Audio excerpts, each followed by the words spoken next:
Hello, and welcome to our new podcast, Arizona Opera Behind the Scenes. I'm Cassie Robel, the Director of Education and Community Engagement. And I'm Kathleen Trott, the shop manager for the Marlu, Allan, and Scott Stallard Costume Artisan Workshop. Thank you all for joining us today. In this podcast series, we are going to introduce you all to the different departments and people that are necessary to produce the operas that you enjoy. In this episode, you will meet Ryan Bruner and Matt Christophel, two of the members of the Arizona Opera Scenic Studio.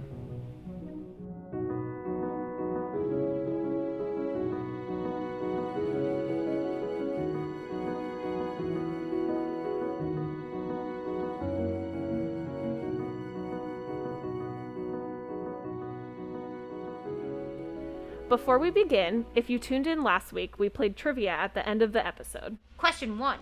Under the pseudonym Dr. Spin, Andrew Lloyd Webber released a top 10 single in 1992 called Tetris.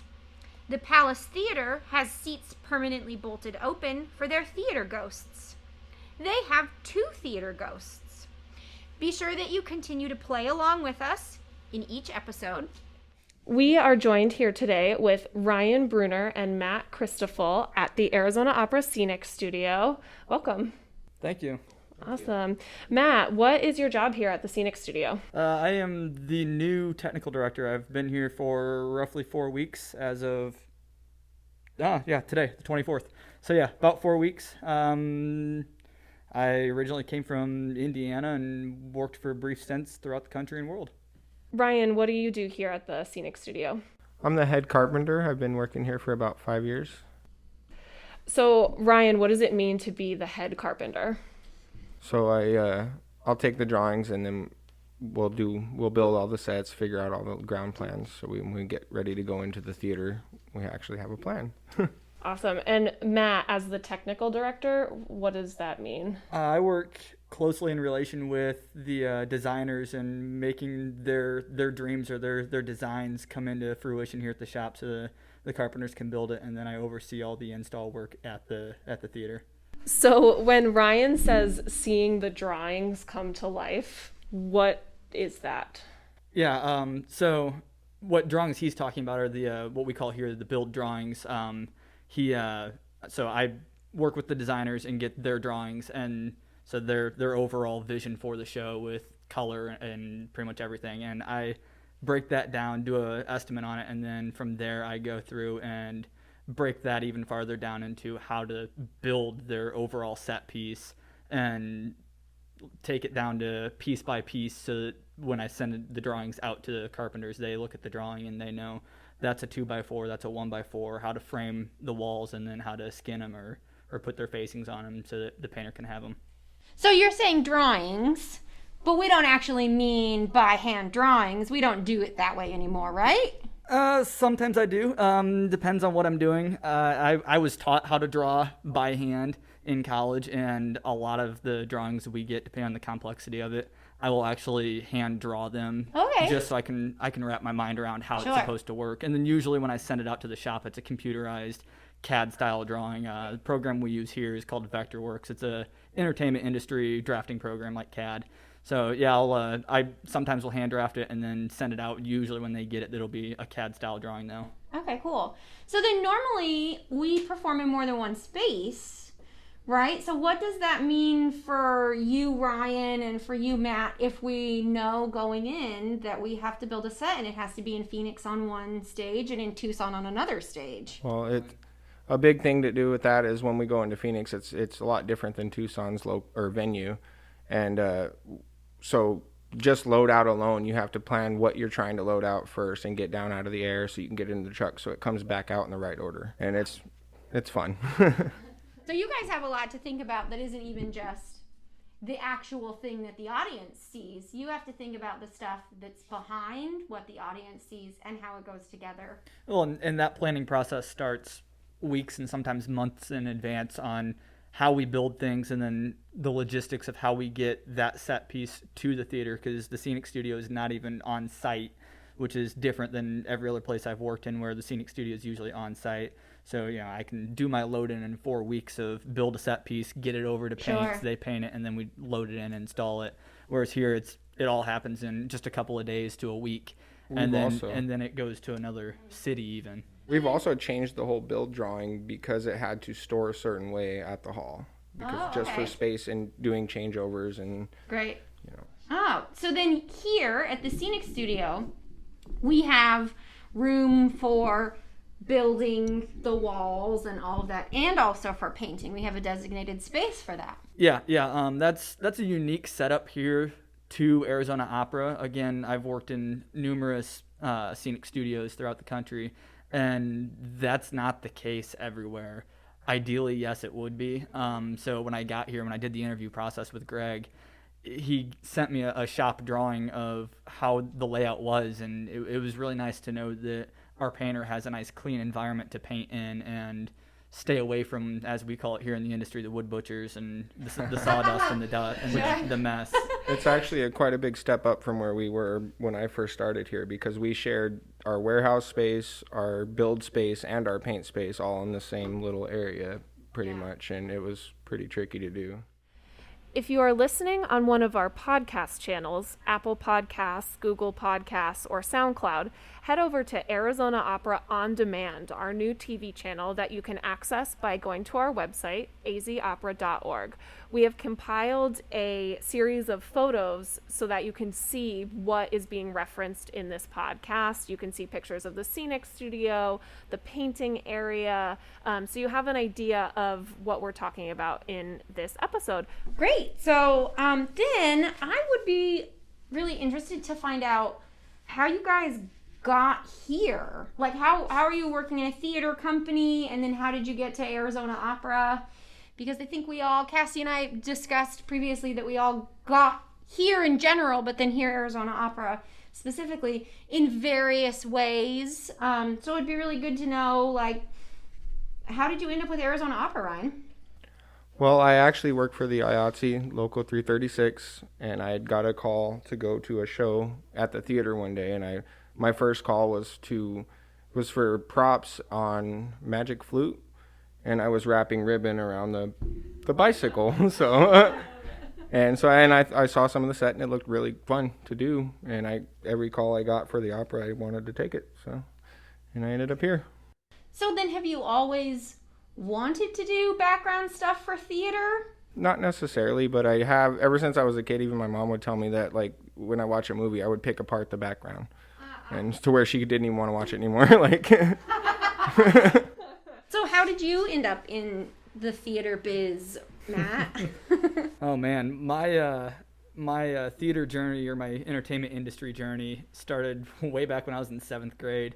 My older brother and older cousin worked in the tech club at the high school we all went to, and I've always been interested in building things and making things with my hands and seeing how things work, to the point of taking apart old weed eaters and trying to fix them and why they work that way. So I started working in the theater then when I was in 7th grade, and went through, and there's a local tour company out of Elkhart, or my hometown, Elkhart, Indiana, that the owner's daughter went to high school with me, so I ended up doing some overhire work and things like that for them, running audio. And so I graduated high school then, went to Indiana State in Terre Haute, Indiana, worked for the basketball arena there for tech services, ran all the technology for all of our athletic venues, as well as we have 3 Broadway theaters there that are tour houses, so they bring in Broadway tours and rock bands and things like that, as well as at the arena and the athletic venues. And I was actually studying music education at the time, spent 4.5 years there, and as I was doing my student teaching, I realized this isn't what I wanted to do with my life. I had been in theater at that point in time almost half my life, and decided, hey, I'm making the wrong career choice here. So that day I was about 6 weeks into my student teaching, dropped out of music ed school and changed my degree to theater technology and design, and forced an entire 4-year degree through in 2.5 years. So it was a process, but yeah, that's how I got involved in the entertainment industry. So Matt and Ryan, so I know that we have a technical director and we have a carpenter. Is that that can't be all? that we need? Because like in the costume shop, I have a myriad of people that all do variations of these things, right? Like, so the technical director is sort of like shop manager, and then my carpenter would be sort of like my master stitcher. So what then else do you guys have in order to get things done? Because if you're a carpenter, you don't weld, right? No, I do not. We do have a welder for that. Oh, well, so we have an actual welder Yeah. who does that. Okay, what other things then do we sort of on a normal basis have in the shop? I know sometimes we bring in extra hands, Yeah. but who are our normal guys who we see most of the time around Well, here? we have Raz, which is our welder. Uh-huh. He's been here, about 4 years, almost as long as I have. And then I actually work with my father, which is our union steward for the shop, but he's a carpenter. So. Okay. Yeah, the typical scenic studio setup for the industry, you've got your technical director, and then depending on the size of the company you work for, sometimes you have an assistant technical director. Then you can branch out and have a draftsperson who their sole job is making the scenic drawings and doing the estimates. If it's a really large company like your Broadway theaters, they have an estimator, and every specific job is broke down into a title. An individual person, sure. Whereas in your regional theaters and your regional operas and things like that, it's a technical director, an assistant technical director, then you go master carper, head carp, your welder. If you're a union house, you've got your steward, and then you've got carpenters and welders, and then you send it all over to paints, and you've got your charge artists and your assistant charge artists and everybody else under them. Okay. And then when we get real busy, we've hired up to, back in the day, we've hired up to 16 extra carpenters in the shop as well. And like when we go to load the trucks, we'll have a couple extra hands come and help depending on the show as well. So if we were to stage, so say we're gonna, what's a show? Let me think, a big show. Let's do La Traviata, and we were to stage and build La Traviata. How many people are involved in the scenic build part, including like getting on stage? When we set that up, I believe we had 41 crew members on stage at the time. That's incredible. It's something and that you a don't... little more for actual load. Like the first 2 days of load-in, there's always a couple extra hands to help unload trucks and, so when move things around. When you say load-in, what are you referring to? Well, it starts with unloading the truck, and then you load into the theater. So we'll hang everything from the system pipes and map out the stage floor and build the deck and all that, and hang all the electrics and audio and everything else. And so is it safe to say when you're building a show in the scenic studio, are you building it in, of course you're building it in pieces and then it travels in pieces. Do you put it together in the scenic studio, see it finished, take it apart, put it in the truck, take it out of the truck, put it in Symphony Hall, take it apart, put it back in the truck, drive it down to Tucson? Is that really... As much as we possibly can. It's always better if you're able to assemble it before you hit the stage, because you never know if it's going to line up or not. And, everything, we don't have a line set here, so we can't fly anything like it's supposed to there. But we always try to assemble it, make sure everything fits together, so we're not wasting all that time on stage. What is flying? You hang it from a system pipe, and you counterweight it in the arbor and you have a guy who's a flyman over there, and he'll weight it, and then you just simply pull a rope and it goes away. It's crazy. It's crazy to me to think that there is when scenery is going away, it's often going up, right? Yes. Like up into out, the roof. Typically out is up and in is down. Yeah. That is actually why, historical knowledge, you didn't whistle in a theater.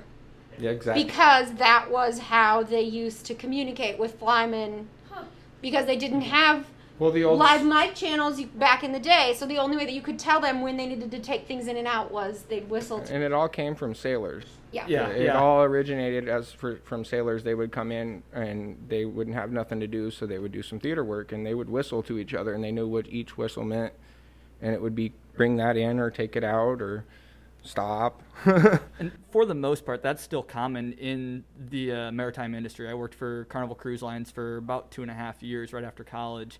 And we would still, when we hit port, a lot of the entertainment techs would go into port and moonlight for a couple hours at a theater. And we still use a lot of whistle commands and whistle cues from the grid and from what we called the crow's nest, where our rigging chief would sit. So a lot of that during rehearsal and setup and teardown would still be whistle commands on the stage.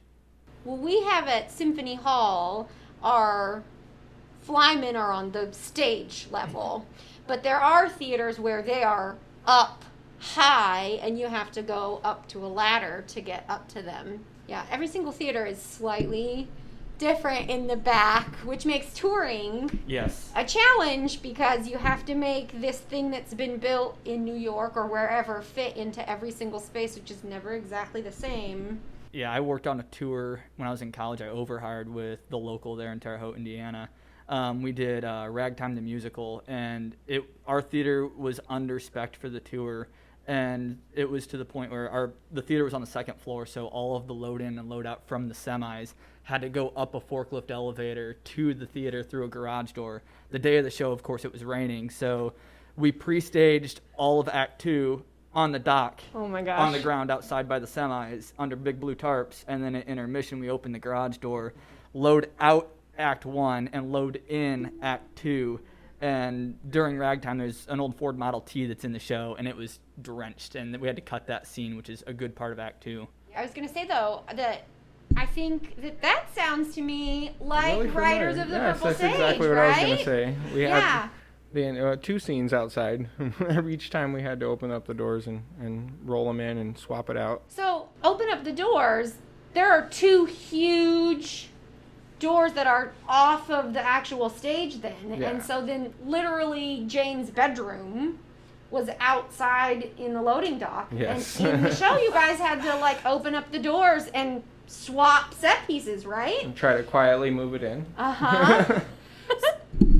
So when you are doing this, are you doing it while the opera is so we as patrons are watching the opera and you are in the back shuffling the stuff around very quietly? Yes. Or I guess or when we're out in the lobby at intermission, you're not just sitting around, you are totally changing the stage, correct? Yeah, we as soon as intermission starts, we try to do anything quiet we can for at least the first 5 minutes. That way we get a couple people out and make it a little less obvious. It's crazy to think about as a patron. You never think that, you guys are I keep saying running around. No one is running around backstage. We try not to run too much. There have been some shows where... right. Quietly and calmly walking around backstage and doing all this stuff, and we just have no idea. So then you, Ryan, are at the performances often, but you're not building things there. So what do you guys do at performances? Because it's not the same thing that you do when you're in the scene shop. Yeah. So when I'm there, I'm actually the head carpenter through the local here. And so basically you're overseeing the entire stage. Anything going on the stage. The main thing is when you're flying and when we're building and hanging stuff, we're flying in the line sets and flying them out. Like I'm the only one that talks to the flyman at all until I pass it off to Carrie when she can now call her cues. Yeah, you can't have too many people calling in line sets, and there's at any given time there's over, there's 20,000 pounds above your head. So then what happens with do Raz and Bob come to the performance space? Like, what is the difference between the crew that you guys have here at our scenic studio and the people who are backstage at the performance space? Well, my Bob, he'll come to the theater sometimes to do some shows. He's actually a steward for the IA, so he'll steward those shows, and typically we're under a certain number, so he's a working steward, so he'll be a part of. He'll have a cue sheet and have cues to do and everything. Oh, okay. Raz is usually our guy here that pulls us out of a clinch. Okay. Yeah, I feel like I've heard before, somebody call Raz and have him bring something down. That'll happen here and there. You can never plan for everything. It seems like you can try and try and try. There's always going to be one little bolt or one something that's not here. And that's not just Arizona Opera issue. So I guess generally speaking, Matt, you are most involved while the set is being designed and created, and then Ryan, you almost not take over, but you are most involved in the building and then implementing part running of it. the crew to get it all together and safely. Yeah, we I'm all hands on through conceptualization to install and open. And even through the load-in or the install process, I start to step away, and that's where the handoff happens between Ryan and I. Once that process is done, I'll be there for the tech rehearsals to get the notes and things like that. But once that last tech closes after our last production meeting, I'm out the door and full steam ahead on the next production or the next project in the shop or the next ed show that Cassie's got going on or whatever. So 5 ed shows a year. Hey, apparently. But yeah, so are we doing more storybooks? That's so funny. So we're going to take a quick break from our episode to talk about some of Arizona Opera's upcoming events. First up is our Coffee at Care lecture that is now virtual on October 28th. This lecture is going to be about the invention of opera and will be given by Brian Damaris. And following our October 28th lecture, we will have our second Care Cultural Center lecture, Coffee at Care, on November 18th, which is a part 2 of his first lecture called The Invention of the American Musical. And then don't miss our November studio spotlights. So our first one is November 6th in Phoenix at 6 p.m. on the Tancer Plaza, and we'll be live streaming it. And then on November 8th, we'll be in Tucson at 3 p.m. Make sure you visit our calendar at azopera.org to find all of our other events and visit our new channel, Arizona Opera On Demand. Now, let's get back to our episode. Why don't we kind of talk a little about like, I'm sure that sometimes you have to do kind of weird and interesting things in theater because it's the nature of the beast, right? So can you think of a thing that you've sort of been involved with that was interesting or odd, or that our listeners would never think about the fact that someone actually had to build that thing? Or how do you even build that thing? Well, Das Rheingold was one where we pretty much, the orchestra was then on stage and we had to make the pit ready for actors. And there were some children down there and everything. So we had to plug a bunch of, because there's holes under there and they go down quite far because the pit actually moves up and down. And it'll go down like 3 different levels at Symphony Hall, I believe.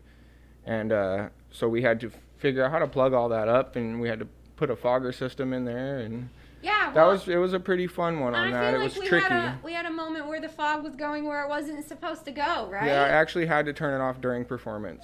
So yeah. Am I wrong to say that you had a little Nibelung involved in Rheingold? Yeah. Kathleen's daughter was one of the children that were in the pit. Yeah. That's what So yeah, she had to crawl. You guys had to like build and put a little carpet, I think, because there were a couple of them that had to crawl because the pit was divided in half because there was a walk bit, and so the kids had to crawl underneath that little walk area to the other half. Yeah. And the maidens also came up out of there. That's where the fog really got out of control, was because they're in the river and dancing around. Yeah. It gets a little crazy. Yeah, it was a pretty tight space as well, and trying to make everything fit and have it work for the way the show is supposed to run. It was tricky. Okay. What about you, Matt? Oh man, trying to think of the most unique. Little bit of information that I think is interesting, at least, that I had in Grand Amino. I worked for Carnival for so long that I got in the habit of tying everything down, because in the theater everything's on wheels. On the ship is constantly listing and polling and just constantly moving. So there on the ship, we have to tie everything down. Our fly systems are all tied down and double knotted off to where if anything fails, they're not moving. All of your road cases, all of your set pieces, they're either flown up and tied off or strapped to a wall, strapped to the floor, bolted to the floor. So after I left Carnival, I was working for the University of Notre Dame, and I got in the habit of tying things off. And we were doing a show production, and my boss came to me and says, "Who is tying everything off?" And I go, "What do you mean?" She goes, "All the road cases, all the set pieces are tied to the wall or screwed to the floor." I said, "Oh, that's me." She goes, "Why are you doing that?" I said, "We don't do that here." "No, you're not on a ship anymore." "Yeah, that's right." So, Ryan, is there Is there something from the last couple of seasons that you've been here that, like, we built that you really enjoyed working on, or that when you saw it, you're like, yeah, I'm really proud of that. That turned out really well. Yeah, actually quite a few. I like Riders of the Purple Sage. I was pretty proud of. That was that was my first world premiere with the opera, and one of the first sets I got to build just from scratch. So it started as a pile of lumber, and it became this pretty amazing set in my eyes. So that was probably one of my more fun shows I had to build. And you've actually built it twice, right? Yes. Yeah, we revamped it for the second go around here, which was also pretty fun. I mean, it did make it a lot better. I think it added a lot to it. What, Ryan, because it seems like you are enjoying your time here, which is good, because we like our employees to be happy. So what do you really like about working at Arizona Opera then? Is there something in particular that makes you want to keep coming back to us? I've always enjoyed carpentry. I've always liked working with wood. That's since I was 5 years old. I mean, that's when I started woodworking. One of my dad's friends he owned a business, and he built like furniture for Oasis bedroom and stuff like that. So okay. He got me into it, and so I've always liked doing that. And when I came here, I didn't know much about opera at all when I started, but when I saw the sets and what I like about it is when they all come to life. When you get to see how they work and how it looks to everybody when they work, it's really, really cool. And like I said, I had no idea about the opera before, but after I saw it is what actually got me more into it. Is there something in particular that you guys are really looking forward to for this upcoming season or for the future in general through Arizona Opera? I'm really looking forward to getting back into the theater. Yeah. I would like to do a show again. So the Copper Queen show, that's going to be interesting because it's very different from what we normally build for. So when we did our first podcast with the apprentices, something that I asked them is, what is the difference between designing and costuming for film versus theater? And so I'm going to pose the same question to you two, Matt and Ryan. Because we know, when you're in theater, the audience is so far away and they're always that far away. But in film, it's a whole new world because they're getting up close to things. So how are you changing or altering what you're doing to accommodate for film? So the biggest thing is, in standard opera, we play the 40-foot rule, where your closest audience member will be 40 feet away from the set. So we can get by with a few cosmetic problems or oversights, if you will.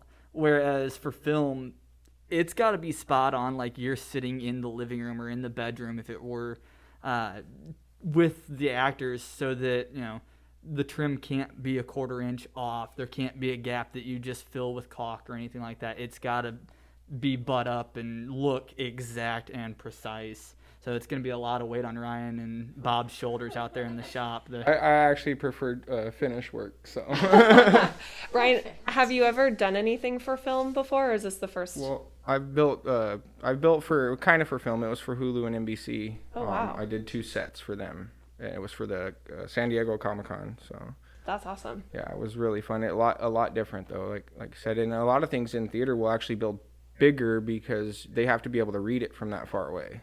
Right, that's true. That's really true. And you are having to then design this because we're filming the Copper Queen, not on Symphony Hall. So you're also designing for a different room, and that all comes into play. And so you're really changing everything. Yeah. So when I got here, the prelims for the film adaptation of the show hadn't been sent to me yet. So my first 2 weeks here, I was looking at the Symphony Hall prelims of Copper Queen. Once I got the information that I needed, the heights really and the size of the black box, I could start diving in and kind of estimating what the show is going to be. And then I got the drawing and really realized that I can change a lot of this, because the original adaptation for the stage, there was going to be a lot of flown elements, meaning it was going to be hung from the pipes and then taken out scene to scene. Whereas here, we don't have that ability because we don't have enough height in the black box. So it's a lot different, and budget-wise, it's going to be a lot nicer on the budget. We also have the benefit in film of being able to stop what the audience sees, because you cut and then you're like, all right, and then you do the next part. So we can actually use different furniture now from one scene to the next scene because we don't have to worry about making the furniture appear in 2 seconds worth of time. And we can do that with some of the set too. We can change our angles and how we're looking at things. And little insight to the set. The set is being designed to where it's a room. It's a 4-walled room. Usually in theater, you don't have the 4th wall, so that's where the audience sees through.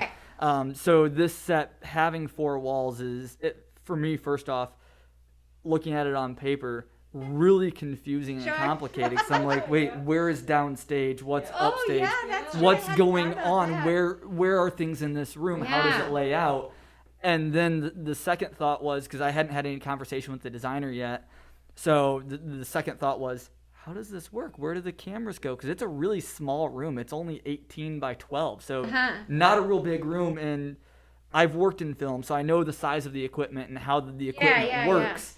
So it's like, this isn't doable. And then I called the designer, and we had a conversation that actually 2 of the walls that I have nicknamed now the downstage walls move away so we can shoot on site, if you will, in those 2 specific areas of the room. And then the rest of it will be a more traditional scenic element that way. That seems like a really clever solution. So as you're watching it, really think about how it's really actually 4 walls that we move away and then move in when we need them. So that's cool. And we get to have angles that are actually more like real angles, right? Because all the time even in film though too, they cheat things, right? Rooms are never at 90 degrees because it's a terrible thing to try to film into there. You get a real dark shadow in those corners. But because we can remove walls, we can actually change, and we don't have that to deal with quite as much, right? Yeah, that's exactly what it is being able to move things. That's the big plus to working for film, is that avenue of moving things around and resetting totally.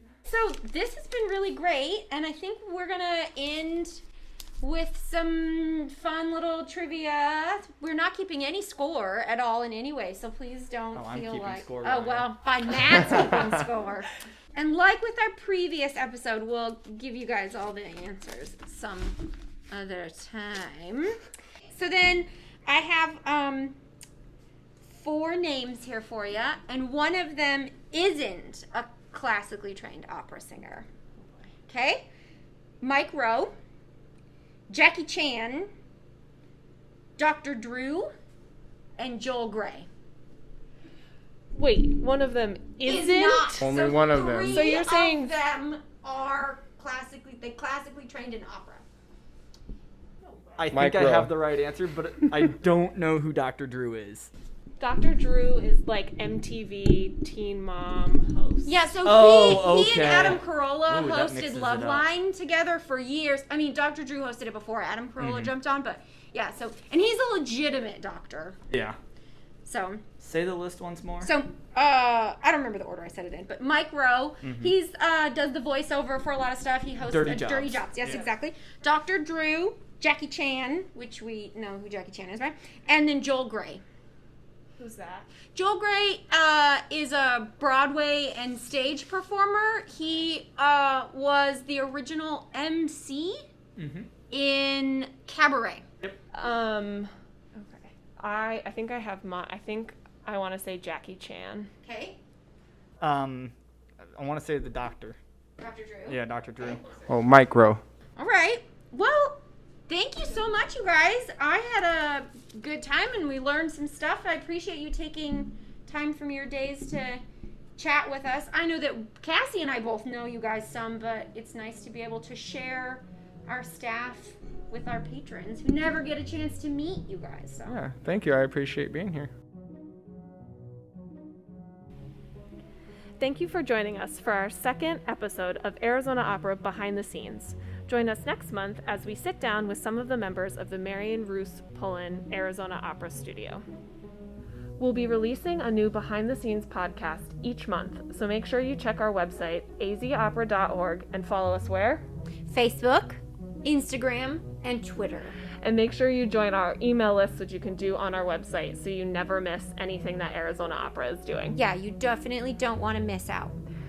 This podcast is part of the Arizona Opera Next Gen initiative, an initiative that encompasses the wide variety of programs that go beyond the opera stage to develop the next generation of opera artists, audiences, and philanthropists. To To learn more about NextGen, please visit azopera.org and click NextGen Initiative. These programs are made possible through the support of Roma Witkoff, Jeanette J. Siegel,